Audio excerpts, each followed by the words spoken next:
अगर आप हर दिन का 50 करोड़ रुपए अभी कमाने लग जाओ ना, यस 50 करोड़ हर दिन का नेट प्रॉफिट अगर आज आप करने लग जाओ, तो आपको 200 साल से ज्यादा लगेंगे एलोन मस्क की नेटवर्थ पर पहुंचने में। बट सबसे बड़ा सवाल है, एलोन मस्क इतनी बड़ी नेटवर्थ पर पहुंचा कैसे? एक इंसान के लिए जो 50 करोड़ दिन का भी कमा ले तो भी 200 साल में पहुंचना इस नेटवर्थ पर इम्पॉसिबल है। तो ये क्या रोबोट है?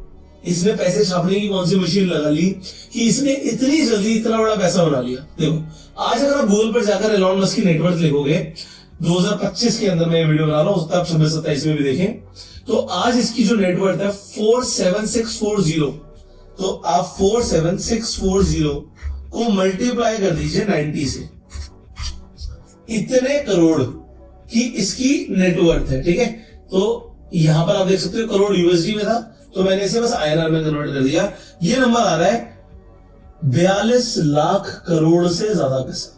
अब देखो, आज इसकी जो एज है वो है 54। ठीक है, मैं मान के चलता हूं इसने 18 साल में शुरू किया होगा, तो 54 माइनस 18 36 साल आ गए। इसे आप 36 साल से डिवाइड कर दीजिए तो हमें ये पता लग जाएगा एलोन मस्क ने हर साल कितना पैसा बनाया। एलोन मस्क ने हर साल पैसा बनाया 1,19,000 करोड़। इसे डिवाइड बाय 12 कर दीजिए तो हर महीने का पैसा आ रहा है कुछ 9,925 करोड़। 9,925 करोड़। हम 50 करोड़ की बात कर रहे थे। इतना पैसा कोई आदमी कैसे बना सकता है? आपके मन में भी सवाल आता होगा, बट ये पैसा इसने कैसे बनाया है? सबसे पहले तो मैंने आपको लास्ट वीडियो के अंदर पेपाल माफिया के बारे में बताया था। अगर आपको नहीं पता तो गूगल पे जाके बस लिख दीजिएगा पेपाल माफिया।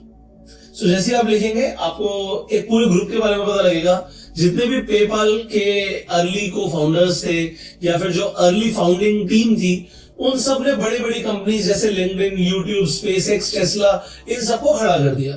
तो एलोन मस्क जैसे लोग, पीटर थियल जैसे लोग इसी माफिया का पार्ट है। बट क्योंकि जब आप देखिए पेपाल को ईबे ने खरीदा था $1.5 बिलियन में, तब एलोन मस्क को $175 मिलियन कितने होते हैं आज की रेट में? 175 into 9 लगभग 1500 करोड़ से ज्यादा मिल गए। तो 1500 करोड़ आज आपको मिल जाए तो क्या आप उससे पैसे से पैसा बना सकते हैं? आंसर है हाँ। तो आप सोचिए, एक आदमी इसलिए अमीर बन रहा है क्योंकि उसके पास इक्विटी थी। इक्विटी थी। आज आपके पास कौन कौन सी इक्विटीज है? आपकी इन्वेस्टमेंट्स कहां है? आप कहोगे सर इतनी बड़ी बड़ी बातें मत करो, मेरे पास तो 500, 1000, 10,000, 20,000 रुपए है, मुझे उससे शुरू करना है, मैं कैसे करूं? अब बनना एलोन मस्क है तो बेसिक्स तो कम से कम राइट होने चाहिए ना।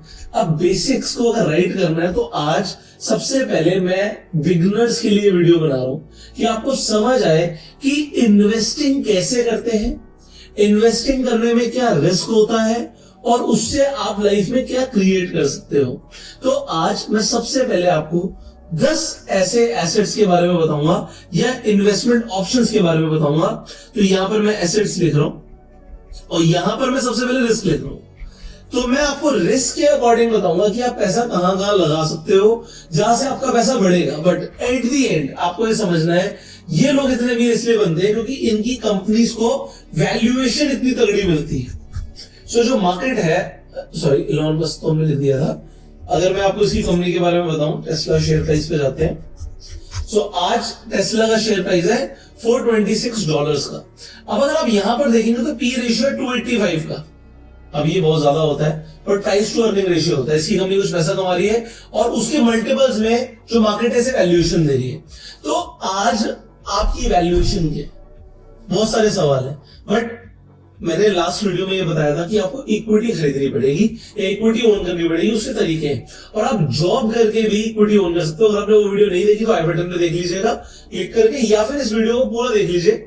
उसके बाद एंड स्क्रीन पर मैं उसी वीडियो का लिंक लगा दूंगा, आप जाके देख पाएंगे। सो अभी मैं आपको सबसे पहले रिस्क वाइज बताने वाला हूं कि आप इन्वेस्टिंग शुरू कैसे कर सकते हैं। जैसे मैंने बोला कि पहले मैं बिगिनर्स के लिए शुरू कर रहा हूं, तो सबसे पहली चीज, ज्यादातर लोग इन्वेस्टमेंट करते नहीं है, तो मैं रिस्क के अकॉर्डिंग जाऊंगा। मैं सबसे कम रिस्क से शुरू करता हूं, जिसमें मैं रिस्क नंबर 1 दे रहा हूं कि सबसे कम रिस्क है। अब जैसे जैसे मैं बढ़ूंगा रिस्क की, अगर मैं यहां पर रैंक दूंगा नंबर 10, तो ये बहुत ज्यादा रिस्की हो जाएगा। तो आपको समझ आएगा कि कम रिस्क आपको रखना है, ज्यादा रिस्क रखना है, बट पैसा बनेगा कहां पर। अगर मैं बात करूं यहां पर रिस्क, जहां पर मैं नंबर 1 रख रहा हूं, तो आपको सबसे पहले अपना पैसा रखना चाहिए सेविंग अकाउंट में। आप कहोगे वहां पे तो हम सब रखते हैं, पर एक छोटी सी गलती है जो ज्यादातर लोग कर देते हैं। जब आप सेविंग अकाउंट में पैसा रख रहे हो तो जनरली आपका पैसा सेफ है, जनरली, जब तक बैंक न डूब जाए, ठीक है। अब डिपेंड करता है आपका सेविंग अकाउंट कहां पर है। अगर आपका सेविंग अकाउंट पब्लिक बैंक में है, पब्लिक मतलब सरकारी बैंक में है, एसबीआई में है, यूनियन बैंक में है, तो आपको रेट ऑफ इंटरेस्ट बहुत कम मिलता है। बट एग्जांपल के लिए, मैं सिर्फ एग्जांपल के लिए बात कर रहा हूं, एग्जांपल आपका बैंक अकाउंट है आईडीएफसी बैंक में या आरबीएल बैंक में। अब ये जो बैंक है प्राइवेट बैंक है, बट कमाल की बात है ये अप टू 7% आपको सेविंग अकाउंट पे रेट ऑफ इंटरेस्ट दे देते हैं। और आईडीएफसी बैंक की एग्जांपल दे रहा हूं, हर 1 तारीख को आपके अकाउंट में जो इंटरेस्ट का पैसे क्रेडिट हो जाता है। अब सोचो अप टू 7% मिल रहा है, 6 तो मिल ही रहा है, आधा % महीना अगर आपको सेविंग अकाउंट में मिल रहा है, ये बहुत ज्यादा होता है। मतलब इससे भी पैसा ग्रो हो सकता है अगर आपका पैसा सेविंग अकाउंट में पड़ा है। मैं आपको एक एग्जांपल के साथ समझाता हूं, आप मेरी स्क्रीन पर देखिएगा। सबसे पहले तो मैं आपको IDFC bank saving account interest rate दिखा देता हूं, ठीक है। तो ये दिख जाएगा आपको जो मैं बोल रहा हूं। तो देखिए इंटरेस्ट अप टू 7% आ रहा है, और जैसे मैंने बोला कि मैं आपको ये भी दिखा देता हूँ इससे आपका पैसा कितना ग्रो होगा। सो यहाँ पे कोई प्रमोशन नहीं है, इसका कोई प्रमोशन मैं कर नहीं रहा हूँ, जिसमें आपको एक लमसम कैलकुलेटर पर लेके जा रहा हूँ। तो एग्जांपल के लिए आपके पास बैंक में कुछ भी एक अमाउंट ले लो, आपके पास कुछ पड़ा हुआ है, हम मान के चलते हैं आपके पास मान लेते हैं 50 लाख रुपए पड़े हुए हैं, और अब तो सिर्फ साल का 7% आ रहा है, तो 7% लिख देते हैं। और आपके पास मान लीजिए भूल जाते हो पैसे इन्वेस्ट करके, आपने 20 साल के लिए पैसा डाला और छोड़ दिया, एग्जाम्पल है ये, तो भी क्या होगा, आपके जो 50 लाख है वो लगभग 2 करोड़ रुपए हो जाएंगे अगर आपने छोड़ दिया। अब आपको यार पहली बात तो 50 लाख किसके पास है, मेरे पास तो 5 लाख ही है, और दूसरी बात 20 साल छोड़ो, मुझे बताओ 5 साल में क्या होगा। तो फिर भी 5 साल में आपके जो 5 लाख रुपए हैं वो 7 लाख रुपए हो जाएंगे, तो 2 लाख रुपए का इंटरेस्ट की अर्निंग हो गई। तो जितना भी पैसे आपके पास, आप लमसम कैलकुलेटर पर जाके खुद चेक कर सकते हो कि आपका पैसा किस स्पीड से बढ़ेगा। अब चलते हैं यहां से नंबर 2 कैटेगरी पे, जहां पर रिस्क थोड़ा सा बढ़ जाएगा, बट आपको यहां पर अगर आप देखोगे तो जो इंटरेस्ट सेविंग अकाउंट में आ रहा था उससे ज्यादा फायदा होने वाला है, एंड दैट इज गोल्ड। अब गोल्ड के खरीदने के कई सारे ऑप्शंस हैं। मैं ज्वेलरी पर्सनली खरीदता हूं, बट जनरली मैं रिकमेंड नहीं करता कि आप ज्वेलरी खरीदें, क्योंकि ज्वेलरी को आपको सेफ रखना है। बट जिन लोगों को पहनने का शौक है एक्सेसरी में, वो एक अलग बात है। पर फिर भी आपको क्या खरीदना चाहिए, फिजिकल गोल्ड की जगह अगर आप डिजिटल गोल्ड सोच रहे हो तो आप गलत सोच रहे हो, ठीक है। डिजिटल गोल्ड में स्कैम होता है। कैसे स्कैम होता है, शॉर्ट में बता रहा हूँ, एडिटर यहाँ पर दिखा देगा। आप खरीदने जाओगे कुछ और रेट होगा, बेचने जाओगे कुछ और रेट होगा, बस गए ना। बट अगर मैं आपको बताऊं एक ही रेट में आपको बेचने का अपॉर्चुनिटी मिले, वो कैसे होगा, वो भी ऑनलाइन। और सबसे बड़ी बात जीएसटी लगेगा, वो होते हैं गोल्ड ईटीएफ। तो इसको मैं सिर्फ, अगर आप देखोगे रिस्क के अकॉर्डिंग रैंक 2 पर रख रहा हूं। रिस्क कम है बट रिटर्न कितनी बड़ी है ये देखो। अगर आप गूगल पर जाके लिखेंगे गोल्ड CAGR, तो CAGR का मतलब क्या होता है, कंपाउंड एनुअल ग्रोथ रेट, जिससे हमें पता लगता है हर साल गोल्ड कितने % से बढ़ रहा है। तो अगर आप गोल्ड का एक एवरेज देखोगे तो एवरेज 12% के आसपास है, और लास्ट 5 साल का 13% के आसपास, हम 12 पकड़ लेते हैं। तो इसी लमसम कैलकुलेटर में जहां पे 7 मैंने लिखा था, अगर मैं इसे 12 कर देता हूं तो फिगर ही चेंज हो जाएगी। 5 लाख के यहां पर ऑलमोस्ट 8,80,000 रुपए हो रहे हैं। और अगर आपने इसे लॉन्ग टर्म में छोड़ा, जो हमने एग्जैक्टली 50 लाख से फिगर देखी थी, तो 50 लाख पे जहां पे सेविंग अकाउंट में सिर्फ 1,90,00,000 हो रहे थे, यहाँ पे लगभग 4,80,00,000 रुपए हो रहा है आपका। तो इतना बड़ा फर्क आ जाता है, सिर्फ हमने थोड़ा सा ज्यादा लिया और गोल्ड में इन्वेस्टमेंट कर दिया, तो हमारी रिटर्न पूरी तरीके से चेंज हो गई। अब आप गोल्ड का ईटीएफ खरीदोगे कैसे? गोल्ड का ईटीएफ खरीदना बहुत आसान है, उसके लिए आपको डीमेट अकाउंट चाहिए होगा। डीमेट अकाउंट फ्री में खुल जाते हैं अगर आपकी एज 18 साल से ऊपर है। तो डिस्क्रिप्शन और पिन कमेंट में एक लिंक है, उस लिंक पे क्लिक करके आप अपना डीमेट अकाउंट खोल सकते हैं। अगर आपकी एज कम है तो आपके मदर या फादर डीमेट अकाउंट खोल सकते हैं, आप उनके नाम पे डीमेट अकाउंट खोल सकते हैं। तो उससे होगा क्या, आपका ऑनलाइन एक डीमेट अकाउंट खुल जाएगा। डीमेट अकाउंट के अंदर होता क्या है, आपके शेयर्स आप डिजिटली स्टोर कर रहे हो, तो ईटीएफ भी आप डिजिटली स्टोर कर रहे हो, ये भी एक तरीके का शेयर ही है। अब इसमें पहली बात तो जीएसटी नहीं लगता। अब गोल्ड का अगर आप ईटीएफ देखोगे तो गोल्ड 20 इंडिया का सबसे पॉपुलर और सबसे बड़ा ईटीएफ है, 104 रुपए का आ रहा है। तो आप लगभग 100 रुपए में इन्वेस्टमेंट कर सकते हो। 122 रुपए के अंदर भी सेम अलग अलग ईटीएफ है, सारे काम सेम करते हैं। अगर आप चार्ट देखोगे तो गोल्ड 20 भी भाग रहा है, गोल्ड ईटीएफ भी भाग रहा है। अगर गोल्ड परफॉर्म करेगा तो चार्ट सेम ही आएगा। सिमिलरली अगर आपको सबसे सस्ता चाहिए ना ईटीएफ, तो गोल्ड केस लिख दीजिएगा। गोल्ड केस जैसे आप लिखेंगे, ये भी एक ईटीएफ है, ये सिर्फ 19 रुपए का है। महज 20 रुपए से कम में सेम चार्ट सेम होगा, गोल्ड भागेगा तो ये भी भागेगा, तो रिटर्न सेम ही देगा। तो आप इसके अंदर भी इन्वेस्टमेंट कर सकते हैं जितने भी आपके पास पैसे उसके अकॉर्डिंग। तो gold case, gold ETF, gold बीज में किसी में भी इन्वेस्टमेंट कीजिए, पैसे कम है तो गोल्ड केस से शुरू कर लीजिए। और आप देखिए यहां पर जैसे जैसे यहां पर चार्ट ऊपर बढ़ रहा है, इसका मतलब है कि रिटर्न आ रही है। अब जैसे ही गोल्ड के बारे में मैंने आपको बताया, नंबर 3 पर हमारे पास आ जाता है सिल्वर का ETF। अगर आप सिल्वर की रिटर्न देखोगे अभी पिछले कुछ टाइम की, तो सिल्वर ने बहुत धमाकेदार रिटर्न दी है। मैं आपको दिखाऊंगा।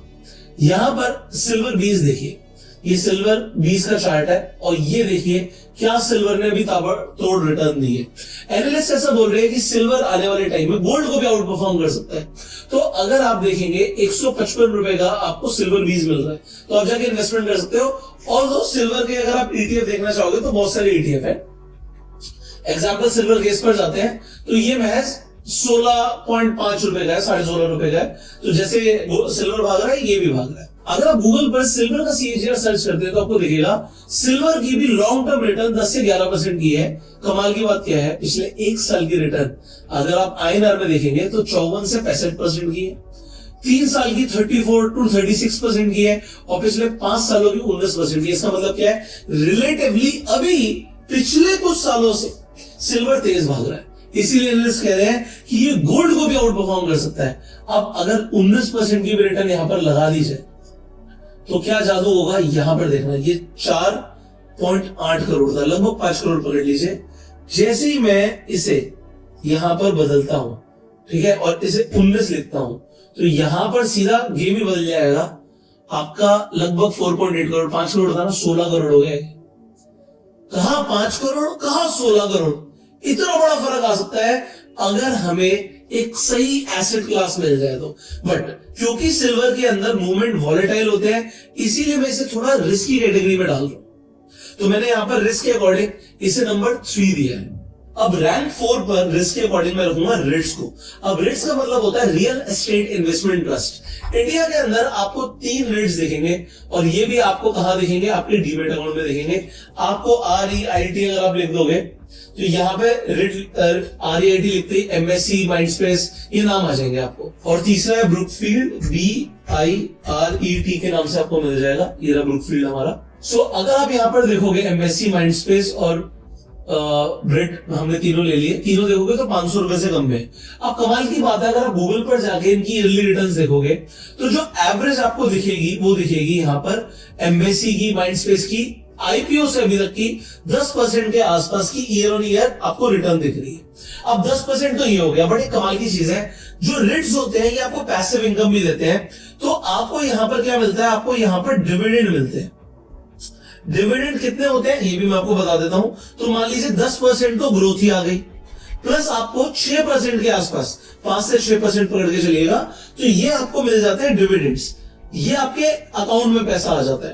तो रेट्स क्या है, बड़े बड़े आपके complexes, shopping complex, hospitals, commercial real estate, अलग अलग तरीके के रेट्स होते हैं। बट पॉइंट क्या है कि यहां से जो रेट आ रहा है वो आपको एज अ प्रॉफिट आपके बैंक अकाउंट में ट्रांसफर हो जाता है। तो अगर आप इसकी भी ईयर ऑन ईयर रिटर्न निकालें, मान लीजिए 16% के हिसाब से भी आपको रिटर्न मिलती है, तो यहां पर क्या है, यहां पर आपके जो स्टार्टिंग में हमारे 50 लाख थे, तो मैं 50 लाख पे चलूंगा, ठीक है, तो वो 50 लाख लगभग आपके 10 करोड़ के आसपास हो जाते हैं, 9.7 करोड़। तो बैंक से ये बहुत अच्छा ऑप्शन है। बट अभी हमने क्या लिया कि 10% की रिटर्न आ रही है, बट अब पिछले कुछ टाइम में रिटर्न ज्यादा आने लगी है। अगर यहां पर रियल एस्टेट का प्राइस बूम होगा हमारी मार्केट्स में, तो ये रिटर्न और ज्यादा बढ़ सकती है। इसलिए थोड़ा सा रिस्क ज्यादा है बट प्रॉफिट भी ज्यादा है। अब रिस्क थोड़ा सा बढ़ रहा है तो आप इन्वेस्ट कर सकते हो इंडेक्स ETFs में। अब ETF में तो बेसिकली इंडेक्स में ही पैसा लगता है, बट जैसे कि निफ्टी 20, अब ये निफ्टी 20 क्या है, इंडिया की टॉप 50 कंपनियों में आपका पैसा लग रहा है। जैसे कि बैंक 20, आपका बैंक निफ्टी में इंडिया के टॉप बैंक्स में आपका पैसा लग रहा है। जैसे कि मिड कैप निफ्टी, तो मिड कैप के ETF में आप जैसे मिड कैप ETF लिखोगे आपको मिल जाएगा, इसमें आपका पैसा लग रहा है। अगर आपको स्मॉल कैप में पैसा लगाना है, HDFC SML 250, इसमें आप पैसा लगा सकते हो। अगर आपको इंटरनेशनल ETF में पैसा लगाना है तो आप नैस्डैक में पैसा लगाना है तो आप MON 100 में पैसा लगा सकते हो। अब यही सारे ETF जिनकी मैंने बात करी आपको कहां मिलेंगे, आपको अपने डीमेट अकाउंट में मिलेंगे। इसके लिए डीमेट अकाउंट खोलना बहुत जरूरी है। लिंक आपको डिस्क्रिप्शन और पिन कमेंट में मिल ही जाएगा। तो आप यहाँ पर देखिए फ्री में डीमैट अकाउंट खोल रहा है, बट उससे फायदा क्या हो रहा है, आपका निफ्टी में पैसा लग रहा है इंडिया की टॉप 50 कंपनियों में, और देखो ये रिटर्न से सिर्फ भागती जा रही है। सिमिलरली अगर आप मिड कैप का देखोगे तो भी आपको सिमिलरली मिड कैप का भी ETF मिल जाएगा। ये देखिए ये मिड कैप की रिटर्न है, और है कितने का मिड कैप ETF से 22 रुपए का। सिर्फ 300 रुपए में आप इंडिया की टॉप 50 कंपनियों में पैसा लगा रहे हो। तो ये आप कर सकते हो इंडेक्स इन्वेस्टिंग से। अब इंडेक्स की जो रिटर्न है लगभग 12 से 15% के आसपास चलती है, तो आप लगभग मान के चलिए अगर आपने यहां पर भी पैसा लगाया होता तो ये भी 8 करोड़ हो जाएगा अगले 20 सालों में, और आपके पास जो भी पैसा उसके हिसाब से आप यहाँ पर ट्वीक कर सकते हो। अब नंबर 6 की अगर मैं बात करूं तो आ जाता है आपका डायरेक्ट स्टॉक्स इन्वेस्टिंग। अब जो डायरेक्ट स्टॉक्स है ये थोड़ा सा रिस्की है मेरे दोस्त, क्योंकि अगर आप डायरेक्टली स्टॉक्स में पैसा लगा रहे हो तो कोई स्टॉक तो आपको एक्सपोनेंशियल रिटर्न दे सकता है, और किसी स्टॉक के अंदर आपका पैसा अटक सकता है, डूब भी सकता है। तो आपको थोड़ा सा यहां पर 2 चीजें आनी जरूरी है। पहली चीज आपको फंडामेंटल एनालिसिस आनी जरूरी है। अब फंडामेंटल एनालिसिस के लिए मैंने कमाल की वीडियो बनाई हुई है ऑलरेडी इंटरनेट पर, आपको मिल जाएगी, जिसमें आपको फाइनेंशियल रेशियो सिखाए हुए हैं। आई बटन पे लिंक है, आप जाके जरूर देखिएगा इस वीडियो को। और दूसरा आपको टेक्निकल एनालिसिस सीखनी होती है। अब टेक्निकल एनालिसिस की वीडियो पर तो मेरे हिसाब से one of the highest views technical analysis की वीडियो पर ही है मेरे। तो आप टेक्निकल एनालिसिस और फंडामेंटल एनालिसिस दोनों सीख सकते हैं। आई बटन पे आपको लिंक मिल जाएंगे, और स्क्रीन पर आपको एडिटर ने थंबनेल तो दिखाई दिया होगा कि ये वीडियोस आपको देखनी जरूरी है। अब यहां तक हम नंबर 6 पर है। अब नंबर 7 पर मैंने रखा है इंट्राडे ट्रेडिंग को। आपको स्टॉक्स जब आप खरीदते हो इंडियन मार्केट में, अगर आप सेम डे खरीद के सेम डे बेच देते हो तो आपको 5x की लेवरेज मिल जाती है। कैसे? जैसे आप यहां पर गए, आपने रिलायंस लिखा, ठीक है, हमने रिलायंस लिखा, ये आ गया हमारा रिलायंस का चार्ट। अब मैं अगर इसे बाय करने जाऊंगा तो यहाँ पे 2 ऑप्शन पूछेगा, डिलीवरी चाहिए या इंट्राडे चाहिए। जैसे ही आप इंट्राडे के लिए जाओगे आपका लेवरेज मिल जाता है। यहां पर देखो, यहां पर जब आप स्टॉक खरीद रहे हो तो एग्जाम्पल आपको लग रहा है 1500 रुपए, बट जैसे आप इंट्राडे पे क्लिक कर रहे हो अब आपके लग रहे हैं 300 रुपए। तो हुआ क्या, आपको लेवरेज मिल गया 5 गुने का। अब देखो यहाँ पर ये 2 धारी तलवार है, आपका प्रॉफिट भी 5 गुना हो सकता है और आपको लॉस भी 5 गुने के हिसाब से हो सकता है, बट लोग इससे भी पैसा बनाते हैं। अगर आपको इंट्राडे ट्रेडिंग सीखनी है तो इस चैनल पे बने रहिए, हम बहुत सारी ऐसी आपके लिए वीडियोस लाते रहेंगे जिससे आपकी ट्रेडिंग की स्किल्स इंप्रूव होंगी। ऑल्दो मैंने बहुत सारी वीडियोस ऑलरेडी बनाई भी हुई है, आप जाके इंटरनेट ट्रेडिंग आगे पुष्कर राज ठाकुर गूगल पे लिखोगे तो आपको बहुत सारी वीडियोस मिल भी जाएंगी। दोस्तों अभी जो मैंने बात करी वो मैंने बात करी थी इंट्राडे ट्रेडिंग की, बट नंबर 8 पे मैंने लिखा है F&O को, जिसका मतलब होता है फ्यूचर एंड ऑप्शंस। अब फ्यूचर्स एंड ऑप्शंस बहुत ज्यादा रिस्की है, क्योंकि इसके अंदर सिर्फ 5 गुना की लेवरेज नहीं रहती, आपको 20 गुना तक की भी लेवरेज मिल सकती है। कैसे? क्योंकि ऑप्शंस बहुत सस्ते भी हो सकते हैं, बट लोगों को इसकी नॉलेज है नहीं। और अगर आप नॉलेज के बिना F&O ट्रेडिंग करते हो तो आप इसे गैम्बलिंग समझिएगा, आपका नुकसान होना निश्चित है।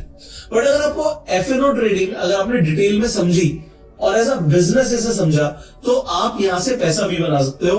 इसलिए मैंने इसमें रिस्क बहुत ज्यादा रखा है, ये नंबर 8 पर है मेरे हिसाब से। बट फिर भी लोग फ्यूचर एंड ऑप्शन ट्रेडिंग अच्छे कैपिटल से और डिसिप्लिन के साथ जो लोग करते हैं वो पैसा बनाते हैं।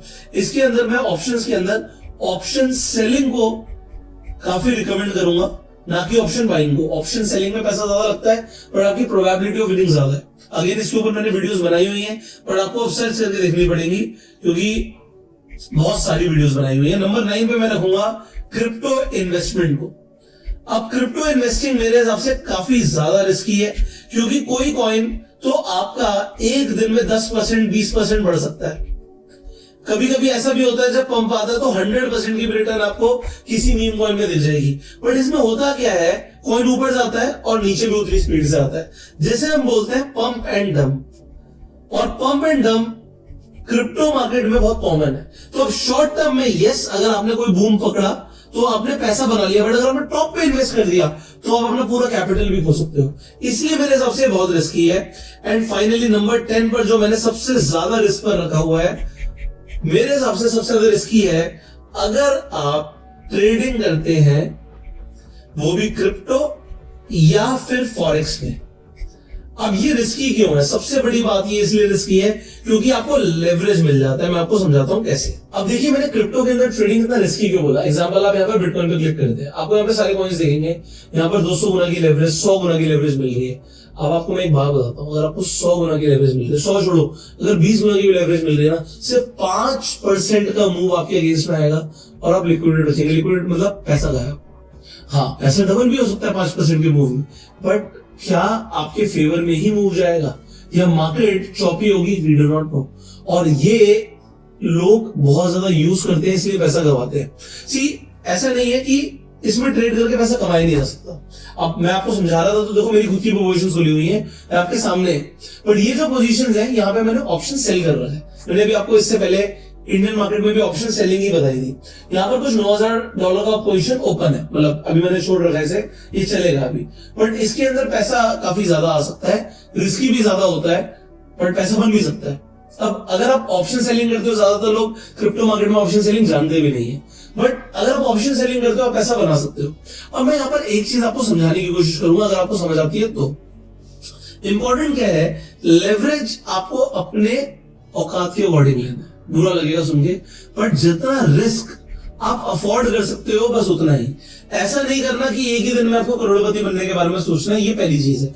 दूसरी चीज, अगर आप एक सेंसिबल स्ट्रैटेजी के साथ ट्रेडिंग सीखते हो, आगे बढ़ते हो, तो आप पैसा बना सकते हो।